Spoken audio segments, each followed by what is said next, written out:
Hello and welcome to this channel. My name is Janet. I'm working through the King James's Bible. Today I am in the book of Chronicles part 2 and I'm in the last 3 chapters today, which are quite big chapters, I have to say. So I'm going to be summarising chapters 34 to 36 today. We have a lot of detail here to cover, so if you're ready and you're comfortable, then get ready because we're about to get started.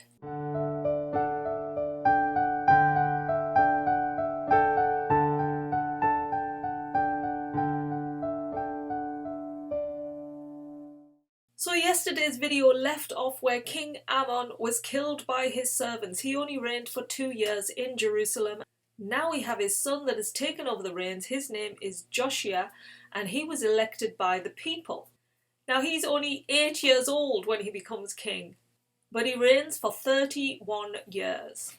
And finally he did what was right in the eyes of God. So this is a good start for this chapter today.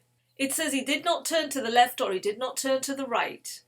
What does this mean? I was just curious, because I've seen this a few times in the Bible, so I did a little bit of research to find out. And basically, the left side, the word left in Latin actually means sinister, but it also means the material world. So to the left is the material world, and then to the right is the spiritual world.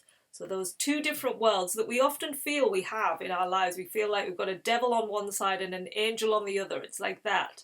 So he didn't turn to either. He stayed focused on the Lord. So in his 8th reign as king, so he was 16 years old, he began seeking God. And in his 12th reign, when he was 20 years old, he begins to get rid of all of the wooden carvings, these things that are built up to be idolized and worshipped that are not God. And he also removed those high places. He burned everything down and he just burnt it to dust and scattered all of that onto the dead bodies who had been worshipping these false gods. He also burned the bones of the priests who had been worshipping them. So he cleansed Judah and Jerusalem of all this false idolatry. Then he moves on, he's cleaned up those areas, so now it's time to move on to, he goes to Manasseh, Ephraim, Simeon, and as far as Naphtali, and does exactly the same. It's time to get everything, let's clean out the place, come on Israelites, it's time to get on board with God. And then in his 18th year as king, so now he's 26-year-old, he starts to work to restore the holy temple of the Lord to how it should be. Like his forefathers did, he's doing it again, because it keeps, when we get these evil kings, it starts getting destroyed, so he's trying to build it back up. So in building it back up, it's a bit like Passy the Parcel. He assigns the governor of the city and the scribe to get this sorted. So the king passes that on to them too. They then make the necessary details, get the money ready, and then they pass that on to the priests. The priests then pass the funds on to the Levites, who are going to be doing some of the work, and then the Levites pass it over to the foremen, who are going to be the overseers of the different craftspeople. So they pass that on to the craftspeople, who are going to start restoring the temple, and the builders. And then we have the overseers again, and the scribes, and the officers, and the gatekeepers. So there's a whole crew of people coming together to restore this wonderful temple back to its original way of being, so they can start carrying out those ceremonies again and really getting things going. Now, if you want to know the details of this, check out the link under this video for chapter 34 and you'll see all the names and the details of what was involved. Now, during the restoratory period of this temple, the priest Hilkiah finds the book of law that Moses had written. It gets uncovered by their doing all this excavation and clearing, so he's then handed it. He takes this, gives it to the scribe, Shaphan, and then he passes it over to the king. Now he hands this book over to the king when he tells him, look, we've got all the money together, we've got the place ready, the temple is now ready, and now we've found this book. Now the scribe then reads part of the book of law to King Joshua. And when the king hears the words of Moses via God out of this book, he tears his clothes. Now again, just as a side note, this happens a lot. You will hear different people in the Bible tearing their clothes off. This means it's basically down to the sinning. If you go right back to the beginning of the Bible for Adam and Eve, remember they were naked and they were pure. And it wasn't until they took from the tree of knowledge that they suddenly became ashamed of themselves and placed clothes on themselves, and they were given these like fig leaves, remember? Well, that's the same. When the king has heard these words, he knows, oh my goodness, I have sinned so badly, and so have all the people of Judah and Jerusalem. So he like rips off his clothes in this kind of way of showing his humbleness to the Lord. So now the king knows what is in the book, and he sends now his priest, his scribe, and his servant to go seek the word of the Lord. So they go out to find a prophet to hear what God has to say about all of this. So they go out and they speak to the prophetess Huldah. Now she speaks God's words to them. And she says, Judah have sinned beyond comprehension, really, in terms of their idolatry. And they are now cursed. And the results of being cursed is basically shown in the book of law. So there is several things that happen to them, and this is what is going to happen to them. You know, this is what she's saying. They have to basically pay for what they have done. Now she mentions the king Joshua, and she says, because he has humbled himself before God, he will be given peace, and he will not witness this devastation that is to come upon Judah and Jerusalem. He won't witness it. He will rest in peace. So the three servants, the priest, the scribe, and the servant, all go back to the king and tell him what she said.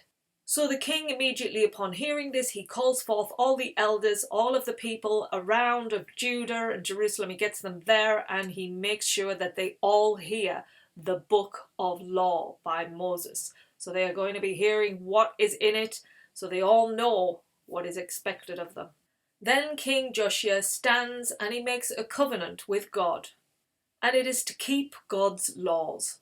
And he makes the people stand and honour God as well, and also to keep the laws. Then all of the abominations that go against God's laws are removed in the area of Judah and Jerusalem, and they all serve God for as long as King Joshua is reigning. And this closes chapter 34. Now in chapter 35 they hold the Passover, and this is held on the official date, so on the first month of the 14th day. So King Joshua, he calls on the priests because they are the main ones that are going to be driving this amazing celebration, and there's a lot that goes into it. So he needs them to get into their divisions and orders as laid down by Solomon and David. They all have to follow those routes of being. So it's a major event, and the priests are given the go-ahead to get sorted.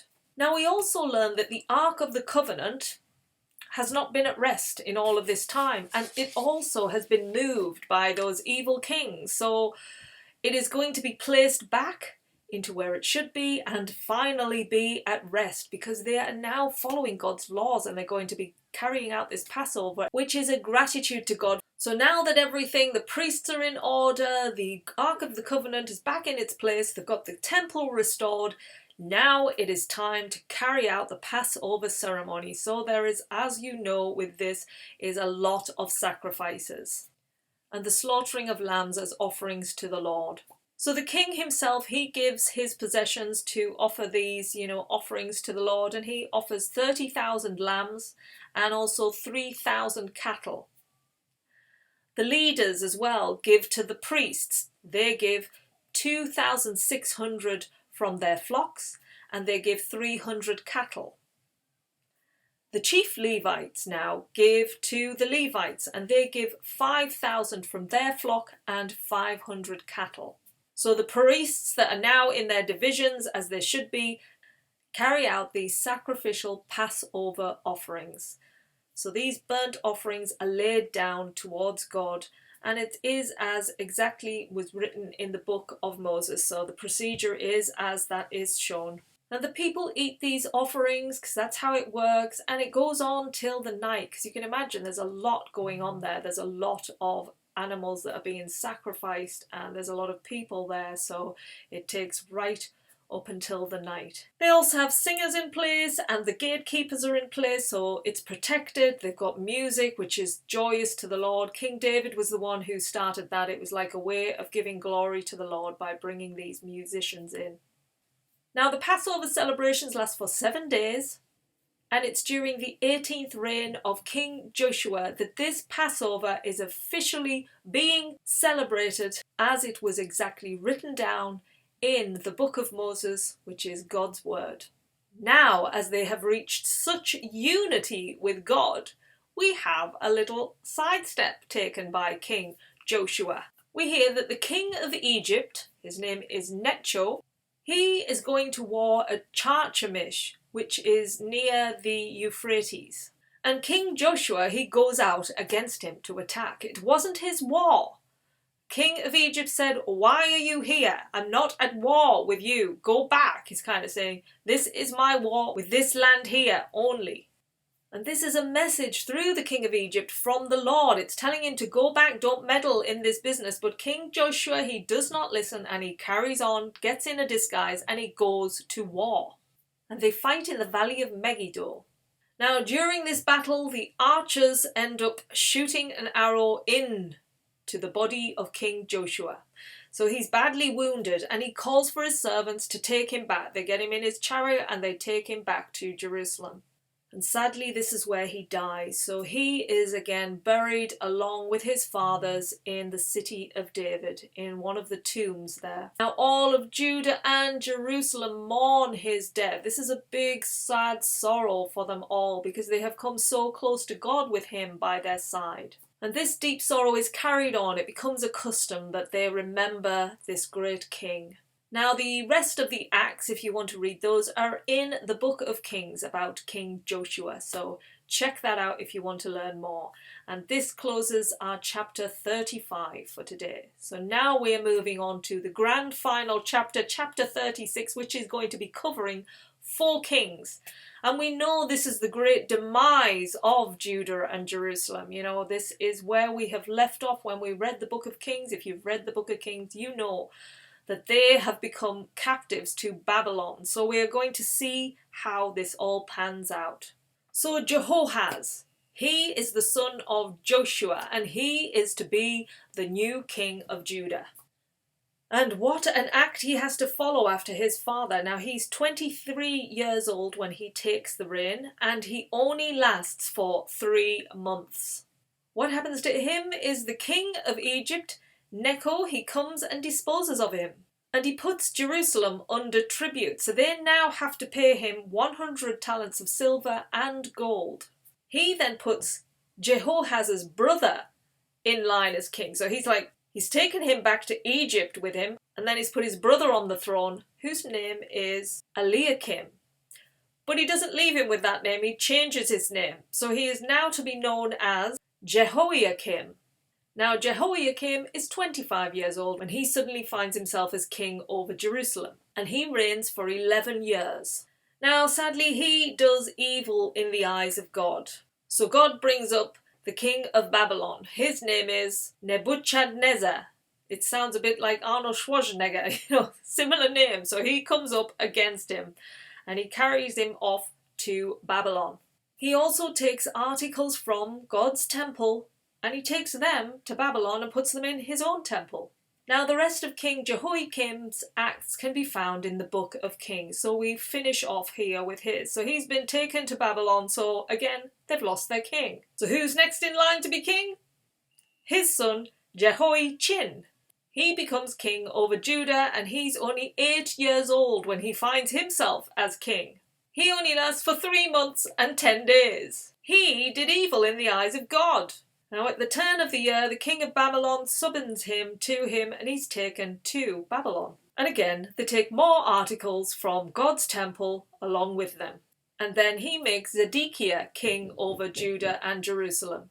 Now Zedekiah, he becomes king at age 21 years old and he reigns for 11 years. Now he's an evil king and he does not humble himself before God at all, nor to the prophet Jeremiah who is speaking God's word to him. He'd been warned not to go against the king of Babylon, but he doesn't listen and he goes anyway, straight forth, and he ends up fighting with the king of Babylon. So he's a stubborn king, he doesn't listen to God's laws, and also he leads his leaders and priests into more sinning and transgressions away from God. So now we're coming to the fall of Jerusalem. Things are getting pretty dark and bad for them. Now God is trying his hardest to get them to turn around, so he sends messages to them via different prophets, and they just don't listen. They are too far gone, and it says, they've got to the place where they just mock and despise these messengers. It said the Lord had no choice but to arise against them till there was no remedy. Meaning nothing could turn back God's judgment now. So God rises up the king of Chaldeans, and he kills the children of Israel. He kills everybody. He's just on a mad massacre, and so young and old are all targets, and many die by the sword. The temple, God's temple, is stripped of all of its riches, and it is, just destroyed and burnt, and it goes up in flames. And whoever escaped this battle became captives of Babylon. And they were slaves until the king of Persia. And this is exactly what Jeremiah had prophesied.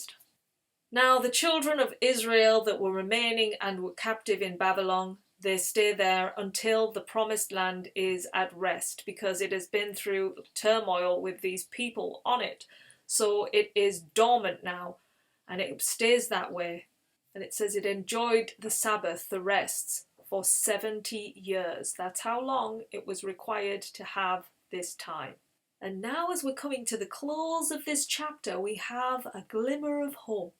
In the first year of King Cyrus of Persia, he makes a proclamation in his kingdom, and he puts it in writing as well.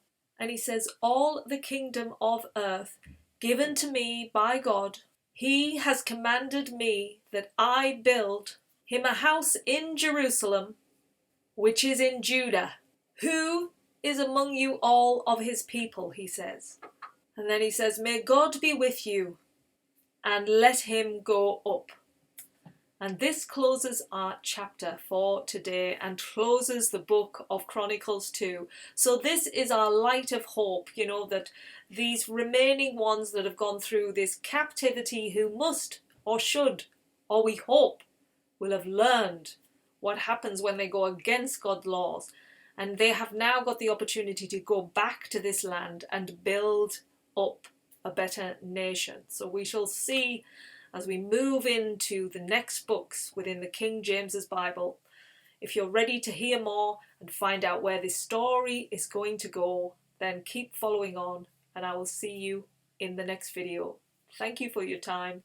Take care and have a wonderful day.